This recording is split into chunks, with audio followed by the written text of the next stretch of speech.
บายดีเด้อไผมา สบายดี สบายดีคือการเด้อผู้ทางบ้านสบายดี สบายดีกัน โอ้ยพี่น้องเอ้ยสบายดี ดีแล้วได้สบายดี เห็นกันกูมื้อยังว่า เริ่ม ยังว่าบ่เคยเห็นกัน เริ่มจาก มื้อนี้นะ นั่นแล้วกันนะ เมื่อยเด้ บ่ให้สุดบ่ให้สุด ขึ้นหน้าคักแท้นี่เอาไปเฮ็ดหยังอันนี่ นี่ โอ้หัวบันไดบ่ขับเป็นหยังซะเนาะ กันได้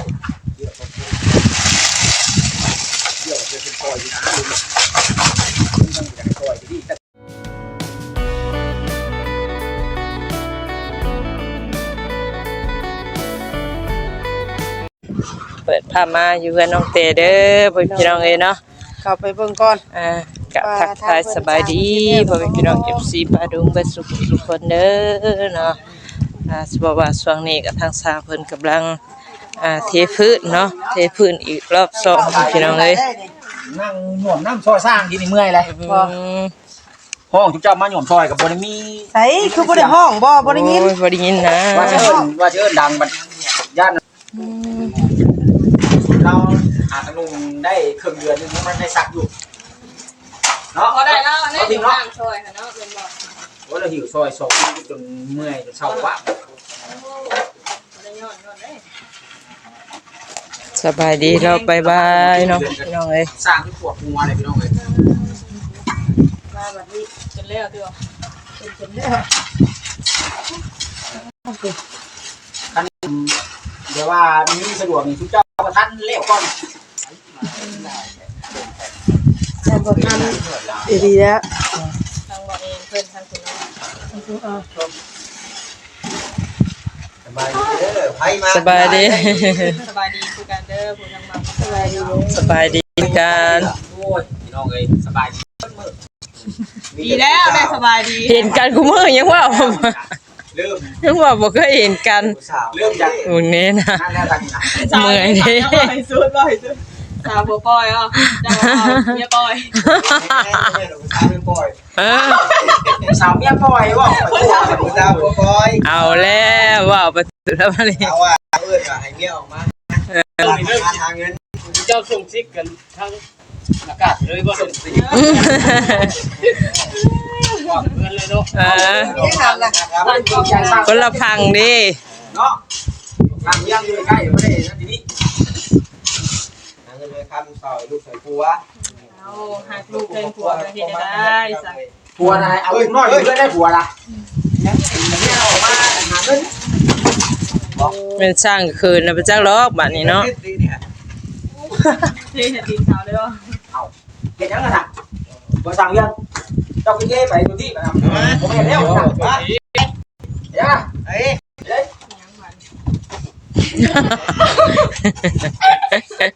ว่าแล้วปัญญาขวัญมาอันนี้นี่ ว่ายาเด้อเจ้านายเมียเราใหม่แล้วหาเนาะใส่งานบ่ได้เมียเราหาตื้มเลยโอ้ใส่งานบ่ได้เนาะ เดี๋ยวแล้วบัดนี้ทั้งพอสร้างก็สิยุติแล้วแหละแล้วบัดนี้ แต่พี่บ้านมันก็มี เรียบร้อย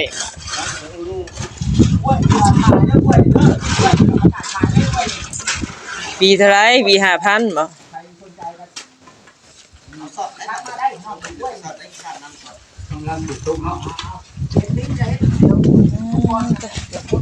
บอ้าวพี่น้องเนาะ คือปฏิคัดเด้อ ไปแล้วเนาะฮ้อน ทั้งนี้นั่นน่ะสิเริ่มปวดแล้วแหละมันมาหน่อยจะสิคัดเรียบร้อยนอนแล้วว่าเตียงมานั่งเลยทำงานพอเตียงก็ได้นะเดี๋ยวปูสาดไปเลย ลมเย็นเนาะ เย็น เย็นดี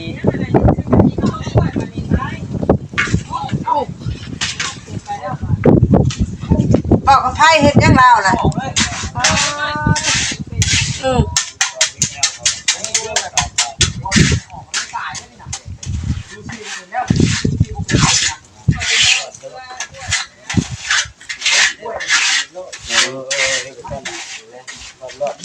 เปิดพามาทางนี้คือพี่น้องเนาะ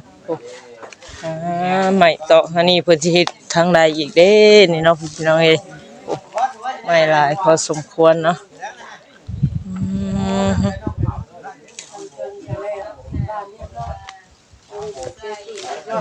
เนาะเพื่อนน้องเพื่อนงามแล้วพี่น้องไอ้ประตูเพิ่นใส่เรียบร้อยแล้ว ใจนี่ท่านได้ตอกใส่ให้เหลือแต่อย่างเดียวเนาะ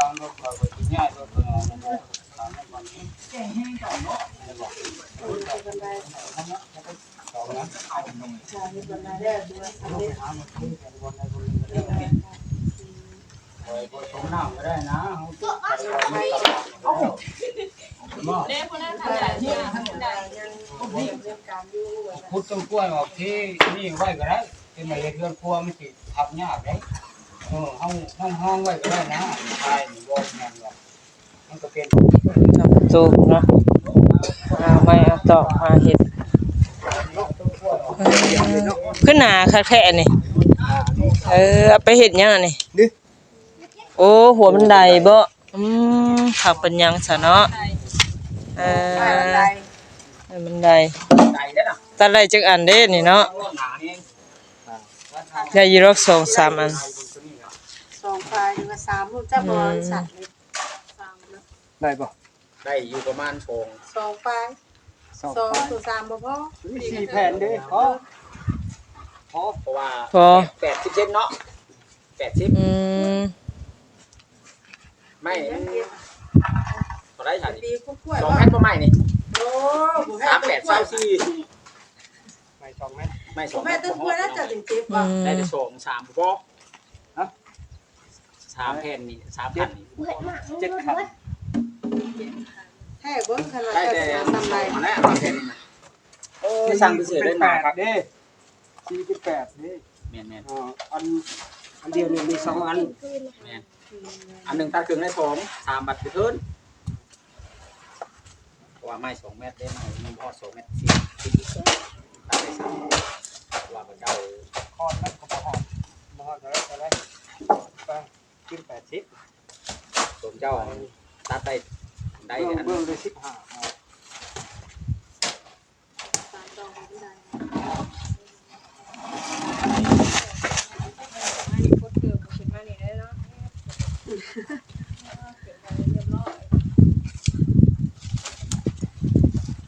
ในประตูนี้กันน้องก็แต่มีลูกแล้วตก บอกบ่ได้เลยดิ เห็ดผักแห ใส่ น่ ว่าใส่ว่าเด็กน้อยบ่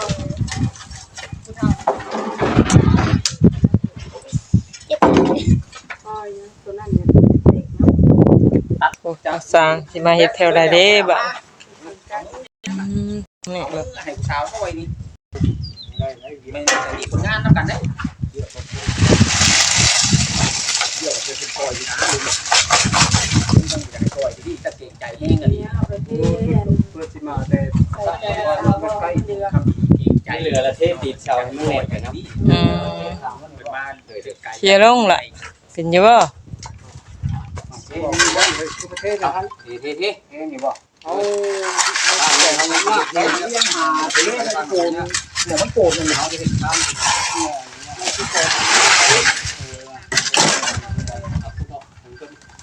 ผู้สาวบ่สร้างบ่ ก็สร้าง ผมเยอะเลยเท่อยู่หันทางดีตั้งเลยเทียมรอบข้อเองสมว่าเป็นช่าง เฮ็ดเป็นบ่บักล่ะคือเบิ่งคักแท้นี่ เท่มันเอาแนว โทรศัพท์ไผเด้มาหาเด้อ บอกไปแล้วบ้านทางนี่คนนั้นบ้าน ผมบ่ตู้บ่โทรศัพท์พอตู้บ่ ตัวถ่ายอยู่เด้อสิ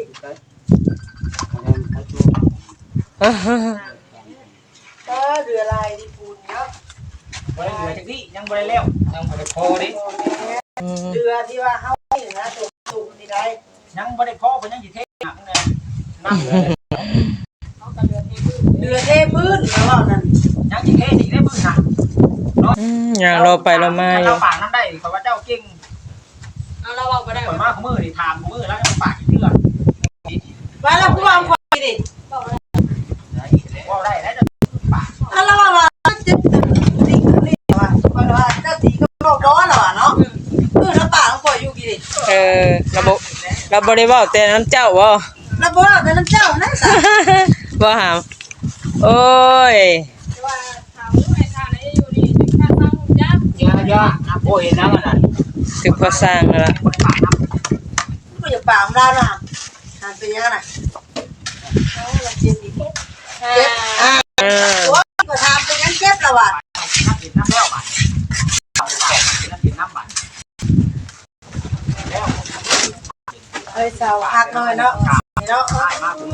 แค่นี้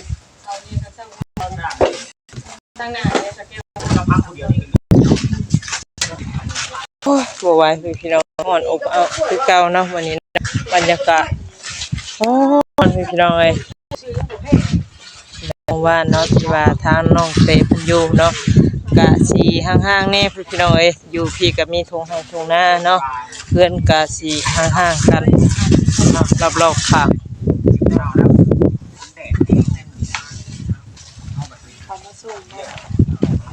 ก็ต้องเรียนน้องเพิ่นเนาะดีสดใสเนาะ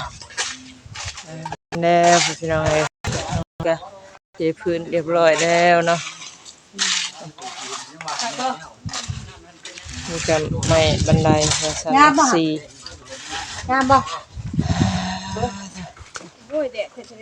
กล้วยหน้าบ้านน้องเตเนาะเอ้าพี่น้องเอ้ยมื้อนี้ก็มื้อยังได้เนาะมาดินมาหัวเนาะไทยถามทางสันเฮ็ดเนาะทางบ้านน้องเตก็ถือว่างามสมบูรณ์แบบเนาะอีบ่โดนบ่นานก็น้องเพิ่นก็อาจสิได้มาขึ้นหรือว่าบ้านใหม่ล่ะเนาะบ่เกินสงกรานต์เนาะพี่น้องเอ้ยสำหรับคลิปนี้ไปแล้วเด้อพี่น้องเนาะขอบคุณทุกท่านที่เข้ามาติดตามและก็รับชมสำหรับคลิปนี้ไปแล้วขอกล่าวคำว่าสบายดี